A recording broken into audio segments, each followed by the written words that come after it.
merit it in the first instance? I relate with all the unions on this, and I know the kind of rot that they perpetrate in the system. So until we go back to that, when people talk about quality of education, it is not just about the curriculum. It's not just about the system that you put in place. It's about the people who are driving this particular system. And when people talk about strength, we came from a system where people had no regard for the system, for the existing system, where people believe that you can always throw money at problems. The problem will be known as you throw money. Jonathan promised that he was going to be paying 220 billion every year, not minding how this money was going to be sourced. But because this government sat down and said, it is not just about money. We agree that people must earn quality money. People have forgotten that it is this same government that went as far as increasing the retirement age of Nigerian teachers. It is this same government that went as far as encouraging Nigerians to become teachers and saying that if you take educational courses in school, you are going to be entitled to stipend. It is this same government that said, okay, for those who are going to remote areas, we are going to encourage you. But because education is on concurrent list, people only see the only people that can effect change only at the federal level. How much are the states contributing? Is it the same Buhari that will go to Osun State or Lagos State or Anambra or whatever to go and effect these changes? When you don't domesticate some policies, they don't become effective. That is the simple truth. So I am telling you today that the same examination being taken in Nigeria, particularly when you talk about senior school examination, why are Nigerians doing very well when they do language tests? Why are they doing very well when they do entrance examinations into foreign institutions and we complain about our standard of education? Why are they excelling abroad if the standard is so bad? It is not about the standard, it's about the people themselves. Until we effect that change, when the people themselves understand that it's only when they play the game according to the rule, when lecturers don't decide, when lecturers who are giving money to conduct research don't spend the money to buy houses and build and buy cars, when lecturers who are sponsored to go to UK do not divert the money and they don't go to Ghana to go and study for masters, I have evidence of all this rubbish. It is the same Nigerian lecturers who impose barricades for students because they just want to sleep with them, because they want to collect money from them. These are things that are affecting our educational standard. This is not done by politicians.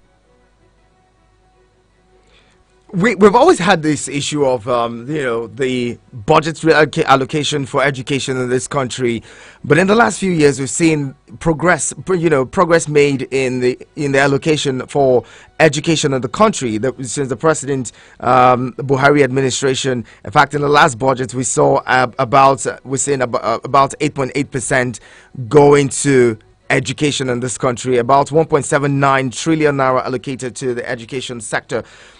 People have said over time that this whatever it is, even if we get to about 10%, it's still not enough, because according to most educationists, you will hear that the recommended budgetary allocation for education should be at least 26% or so. With what we've seen, with the growth that we've seen, or the progress made in the last few years, what would you say we are currently, and how would you say we're faring with funding education, which has been one of the biggest problems, which is the reason why we have ASUU strikes every now and then? As lecturers would say, oh, we're not being paid well, or this or that. At this point, where we're seeing budgetary allocations increased for education, do you think that would you say we're doing better? Would you say we're doing well, with funding education in this country? Because I've also heard that, because of the fact that we don't get funds for research and all, that's why education has suffered a setback in this country. No, I don't believe we are still doing well in terms of education funding. Funding has been a major challenge all along. I want to believe, like I said earlier, throwing money at our problem is actually not the solution to our problems. I agree. There is no recommendation from United Nations that says, from UNESCO, that says 26% should be dedicated to education. Nothing of such. It is only the committee, is only the a forum of heads of state and heads of government in Africa who agreed at a time, I think around 2000 in Nigeria, that they will encourage themselves to actually improve spending on education to increase to as much as 15% of their total budgetary allocation.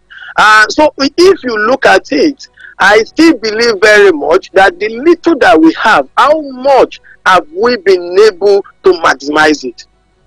It is not about just funding. Funding has always been part of problems, and it will continue to be part of problems, because this is the only country globally where I believe, if not apart from some Scandinavian countries, there's no country with this kind of population that education is as cheap as this. No way. This is a country that you can run from primary to secondary to university, and you will not still pay up to ₦1 million to graduate. But you know what Nigerians go through, what they cough out. A whole lot of Nigerians in Europe are in prison. They are in psychiatric home. Not because they are, it's because what they bargained for is not what they met there. Most of them took money, they took loan from Nigeria and they went abroad to study, and they thought they would be able to just raise money so soon. But you are begged to work not more than 20 hours a week, and you are unable to fund your education. You go and get yourself into one problem. There is one pressure here today. I can tell you, I was in Germany in June, and I met with Nigeria's consul general in Frankfurt, who told us the number of Nigerians who are currently in either detention or psychiatric homes. Not because, but because of the pressure on them, because of the pressure to pay fees, because of the pressure to meet up with the needs. Because things are not rosy out there. But Nigerians don't tell themselves the truth, the bitter truth. What I'm saying in essence is that when you talk about budgetary allocation, it's actually not about pushing these funds. It's about monitoring the funds, how these funds are expended. This thing is about no man in the country. People talk that there is no money for research. Do you know how much test fund pushed out recently to support researchers on campuses? But the problem is that many of us, when we take this money, I've reported it in the past, where we realize that most funds pushed to Nigerian lecturers to do some basic researches, they divert it to something else. And these are the same people that will be complaining about corruption in the political setting. So what we need to do is to ensure accountability at every level. As long as we do not have accountability, forget it. If you continue to pump 50% of our budget to education, it will still have no impact. Then I also agree that there is politicization of education in Nigeria, where we talk about proliferation of institutions based on political leanings and identities and political parties and, community demands. Everywhere you have institutions being funded, being established by government. Now it has become like a constituency project. Every single state must have this, every single region must have this, every single community must have this. Universities are not just something that you just wake up and create. No. Have we considered expanding the existing facilities? There is no single institution in Nigeria that can attract, that can have total enrollment of about 70,000. None, absolutely. But there are schools in Egypt that will have as much as 250,000. Why do we continue to play politics with education? Where you will tell me that Zamfara must have a university, Kano must have a university, Osun must have a university, everybody must have universities. And you are now distributing universities based on who knows what, who is close to the presidency, who is close to the governor, who is close to this. A governor, governors who want to leave office, the next thing they are doing to give to, because they just consider that, okay, this is going to improve the population of my community. They just start a university. So until we go back and we reduce the politicization of our education, until we reduce corruption, until we maintain sanity, until merit takes front burner, I can assure you that we will continue to move in circles. But let me tell you sincerely, things are not also rosy out there. The UK is giving admission to everybody today because they lost out in admission, in global admission, for 2 consecutive periods during COVID-19. Now UK continue to have economic problem. They needed money. They need money from Nigeria. So it is in their own interest. It is to serve their own interest that education in Nigeria must be destroyed. If it is not destroyed, they are not going to enjoy what they enjoy from us. And that is why we continue to be one of the leading nations with foreign nationals studying in those countries. So if we are, and that is part of what is called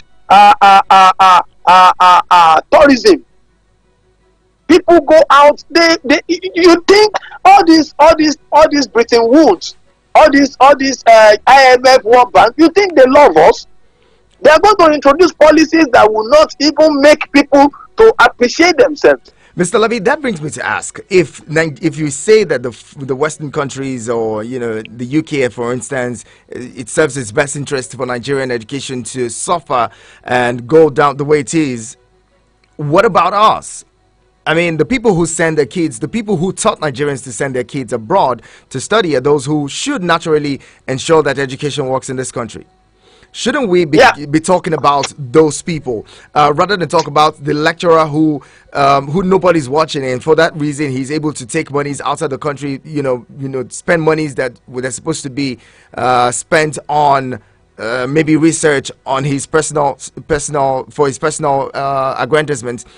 Shouldn't we be talking about government holding government accountable to the point where they're able to fix the education in this country, fix the universities? You go to the universities, the schools are dilapidated. They have, students go. I mean, there was one time I went to a Nigerian university and I went to the toilet. I don't even want to remember that scene. Students were living in these hostels that looked like sewage, collection centers. And there are people who are ministers of education, those who are directors in the Ministry of Education. These are people who should ensure that the education sector in this country is good. Now let's even leave the university system. Let's talk about basic education. Today we have over 20 million out of school children. Some of these people just need basic education. Yeah, primary school. What are we doing to ensure that this works? I've always said this, and I will continue to say it. There are two things that we need to put in place in this country. There is need for a law that should ban any public official in Nigeria, any civil servant of certain level, that should ban them from sponsoring, from sending their children abroad. Anybody fund sending your children abroad to study, even if you had been there before, your children had been in those institutions before, and you want to serve in Nigeria, bring them home to come and study here in the country. That's one. Number two is the fact that when people talk about out of school children, I laugh. It is because this country does not have data.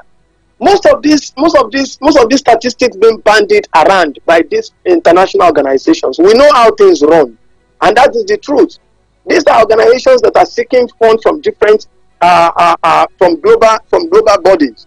What they want is because they have taken advantage of a nation without directive, a nation without direction rather. They have taken a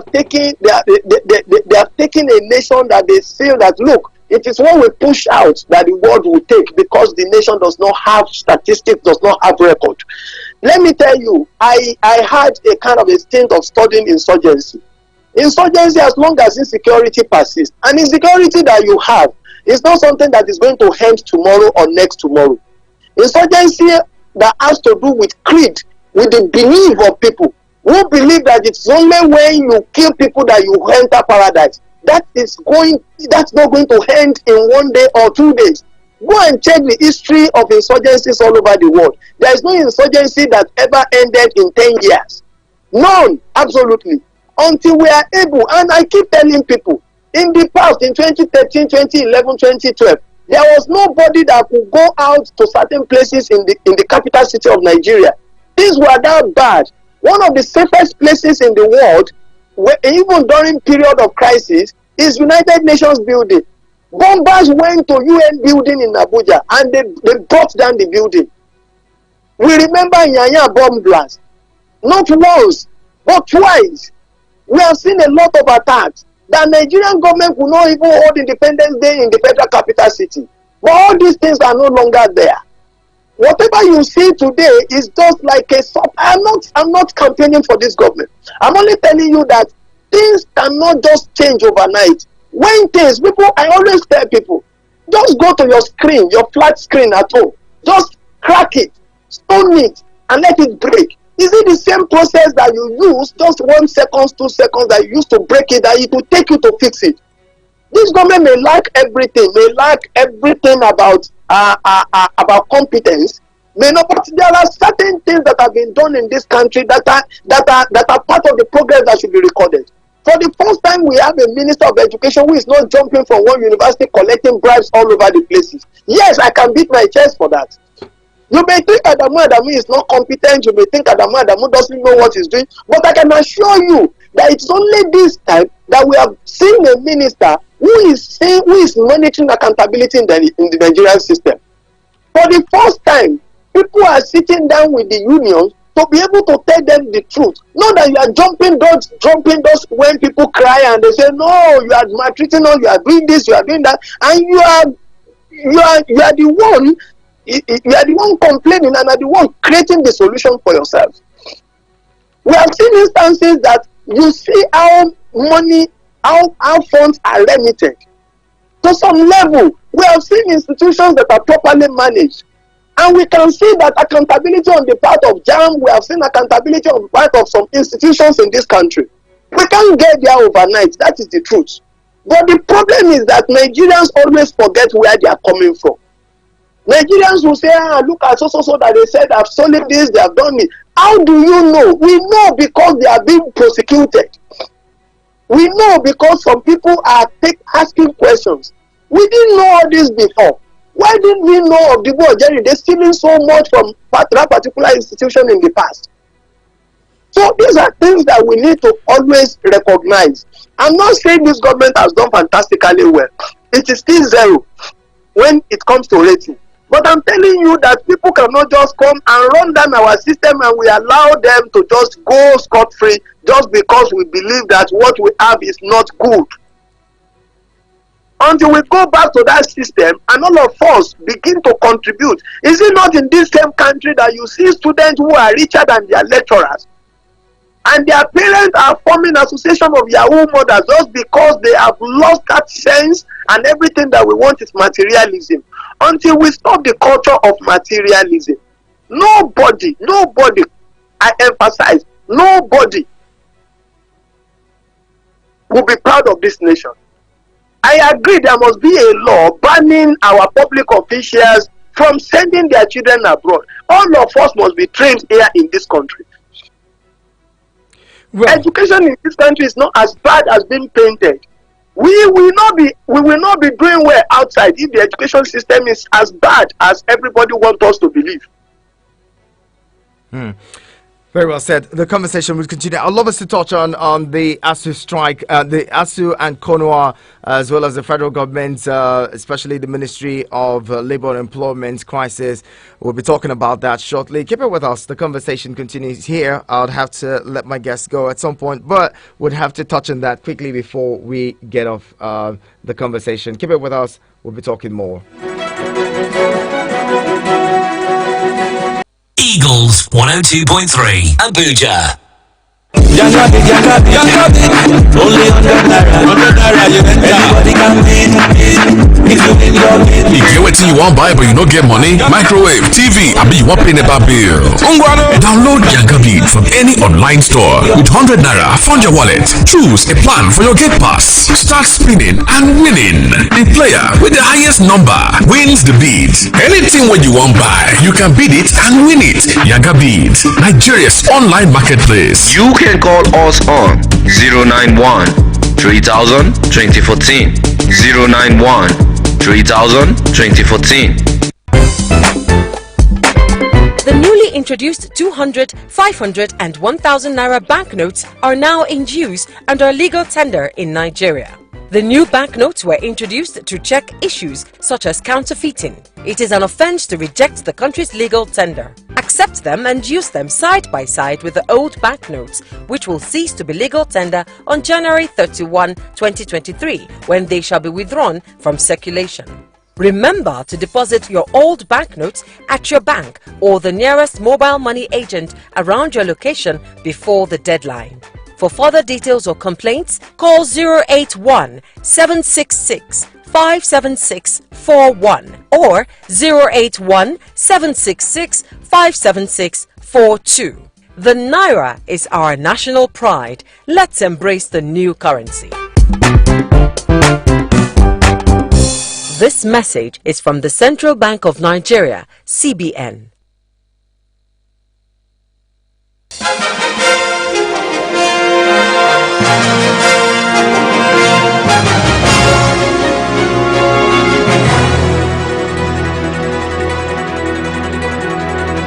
Thank you for staying with us on your radio experience. You can count on your Auntie Eagles Outlook. And today is the International Day of Education. And in line with that, we're talking about the state of education in the country. My guest is Mujid Alabi, Chairman, Education Writers Association of Nigeria, E1, is joining us in this conversation. Quite an interesting one. It's been looking at the situation from different perspectives. Now, before we took that pause, I mentioned that we were going to talk about, the rift between the federal government as well as ASU and the CONOA coming up. Just a few months ago, the federal government recognized CONOA as an association or union for university teachers and lecturers as well, and that has brought up some level of rift. Just a few weeks ago, the federal government says they're going to pay CONOA their allowances and our salaries held back on account of the strike. And then ASU is also threatening to, maybe go on another strike. Who knows? And he's saying if CONOA is paid, they also demand to be paid. My guest would throw light on that and help us understand it. Mr. Alabi, let's talk about that for a bit. Now that we have two unions recognized by the federal government in the university sector or tertiary education in this country, don't you think that we're going to have a bigger problem at hand when we're going forward? There's going to be maybe ASU disagreeing with federal government on something, and CONOA also maybe also disagreeing. Don't you think that the rift is going to be more if ASU is going on strike or CONOA is going on strike and ASU decides to stay in school? Some lecturers would be in school, some others would not be in school. What kind of situation would we have created for ourselves in the university system? Yeah, thank you so much. I think the crisis with the internal crisis between the unions within ASU didn't start just yesterday. For those who know the history of CONOA is a product of intra ASU crisis at the Obafemi Awolowo University in 2016, and that came to be when ASU leadership on the campus made itself to become like an appendage, like a stooge, rooting for a particular candidate for vice chancellorship, and took position without the consent of other members. And definitely ASU is a non-political organization. ASU is a workers' union, and so when that division came, it continued to fester for between 2000. I think CONOA officially got itself out in 2018, and since then, because that leadership crisis that ASU suffers from, ASU knows quite well that a whole lot of its members really fell out with its national body, because they believe that there is this tradition of this geriatric leadership, in a way that when younger generations speak, nobody factor them in. So as a result of that, these people believe that, look, it is time for us to go our separate ways. And when a government believes that it is not now that what is called divided rule is a part of strategy that government believes can be deployed to break the back of a union. We understand that Trade Union Congress, TUC, NLC at the time had to be separated as a way of creating some form of what is called it's part of divisions that government believes is going to be better for them to create some sense of control. So, but I believe very well that it is not that easy within the university system, where you have ASU, especially with ASU, where to ensure accountability and transparency, not just one lecturer takes a single course. There are instances that a single course is taken by 3 lecturers, just to ensure that there is accountability. The weapon, no lecturer is weaponized against the students. But in this situation, you are going to have a member of CONUA, member of ASU, taking the same course. So even if members of CONUA refuse to go on strike and they take the student their own portion, examination cannot be conducted in such an examination because for such a course, because you expect ASU member who may be on strike to also complete its own part.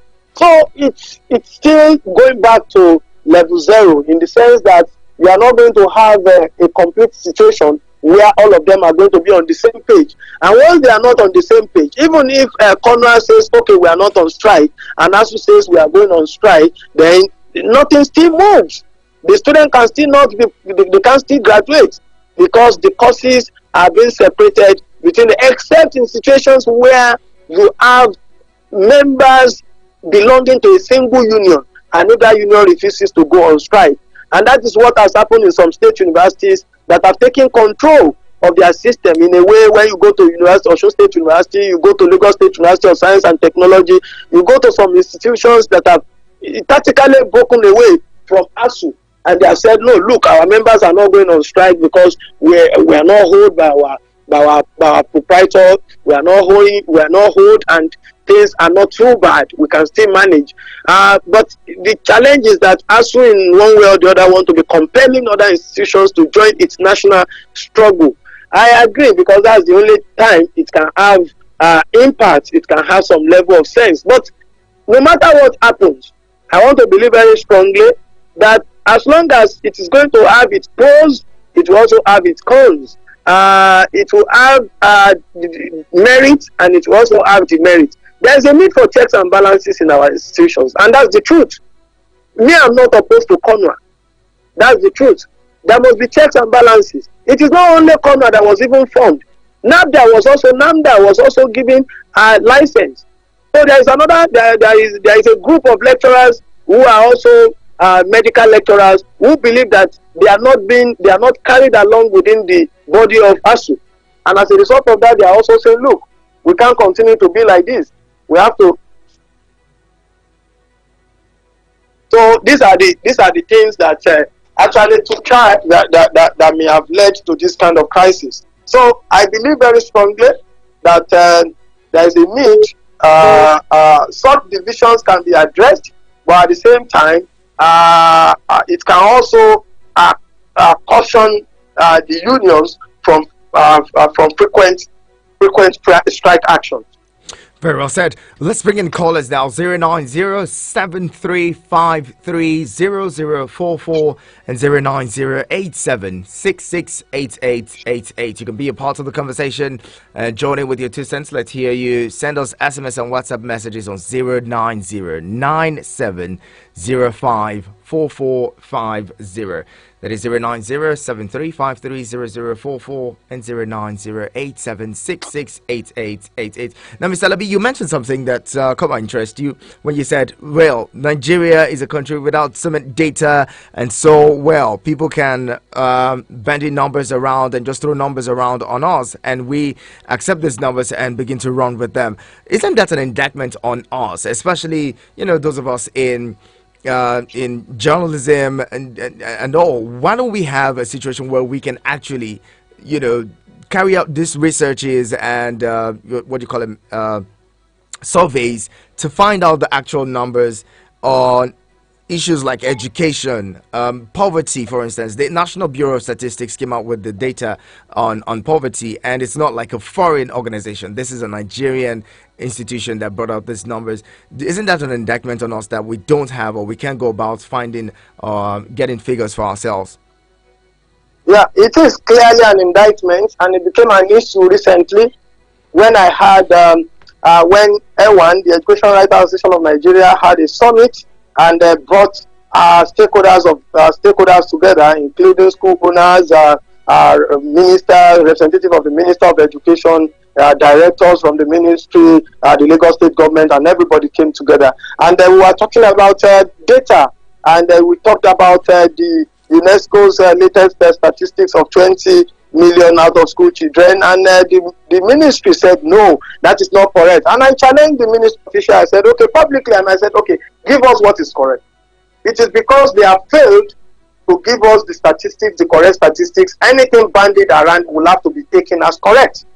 But even as much as I do not agree that statistics is right, I also do not blame those who bandied these figures around, because of the fact that we have failed in our own mission, in our own responsibility to provide the correct statistics.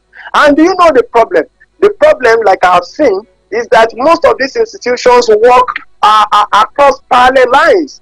They do not work together. You have National Bureau of Statistics working on its own. You have UBEC, Universal Basic Education Commission, working on its own with its own statistics. You have State Board working on its own with its own statistics. You have the Teachers Registration Council of Nigeria having its own statistics. You have the Ministry of Education on its own having its own statistics differently. And all of them cannot come together to compare notes and merge this to form a body of knowledge, a body of statistics for the sector. And that is why some of us have now currently believe that we have a responsibility. What's our responsibility? Our responsibility is to be able to at least bring all these things together, not to now rely on foreign. You know, the problem that we have is that Nigerians always value what is sent to them, not what they are able to generate. Most of these places where you say, oh, some of these things are just random selection. There is nobody that will tell you that he has done any head count within the last few years. No. It is, and you know how figures are arrived at in Nigeria. You understand the major challenge. The challenge is that everybody believes that the figure they are presenting must be part of what is going to inform how government relates with them. So people increase these figures. Since 2006, we have not had any census in Nigeria. So when you say it is 216 million, it is just about a kind of extrapolation. People just go out, and what they do is they just concoct figures because they believe that, okay, this is what is presented in this community. When you go to such community, you realize that how many people are even there. So until we are able to, so it's an indictment. I agree with you wholeheartedly. It's an indictment on Nigeria that you do not have your own statistics, and that is what we must develop at this time. All of us must be able to come to terms to the fact that look, nobody is coming to do these things for us. As long as these foreign nations are coming to do it, they are not doing it in our own interest. They are doing it to satisfy their own interest. When they introduce any economic policy, any political policy, they are not introducing it because they love us. All right. They are introducing what will continue to further subjugate, that will create further subjugation of Nigeria to their own dictates and control. That is the simple reason. Okay. So it is imperialism. We have a caller here. Let's bring in this caller. Hello, good morning. Hello, good morning. Good morning, Paul. Good to have you. Yeah, can you hear me? We can hear you loud and clear, Paul. Go ahead. What is happening here with this issue? Other union breaking away to form their own. Why now? The person we're asking, why now? You have an umbrella body that is pursuing a court, and this court that is pursuing, it's been done collectively. At the end of the day, after some time, some people now are breaking away to form their own union. Is that not politically motivated? Why now? Those are the questions we're asking. Okay, thank you very much, Paul. If you Hello, follow, can you hear me? yes, we can hear you, Paul. Paul, we can breaking. hear you. Thank you very much. But if you had followed the conversation, you would have realized, or you would have heard that we've been talking about following Conwa. It's been there for about 5 or 6 years now, since 2016. But anyway, I'd love us to talk quickly about the ranking. You mentioned that earlier. So Nigeria is one of Nigeria's best universities. The University of Ibadan, according to the ranking, that's the number one university in the country, followed by the Covenant University. Is ranked 1,207 on the global ranking of universities. I know you mentioned some of the indices used to measure this, but then how can we get to the point where Nigerian universities are ranked higher, especially considering the fact that in Africa at least, Nigeria is said to be the giant of Africa? Why can we rank higher than other, rank higher than this position, 1,207 in the global ranking? Yeah, thank you so much. Let me tell you sincerely that the ranking will not improve until and only when we have leaders who are focused and we are able to address insecurity in our system. When we are able to understand the fact that some of the indices being considered to ensure that proper ranking, there's nothing that Covenant University is doing. LASU, Lagos State University, displaced Covenant University very recently because Lagos State University was able to maintain a smooth calendar for a particular period. Lagos State University was able to attract foreign lecturers. They did not come into the campus directly, but what they did was that through the former executive secretary of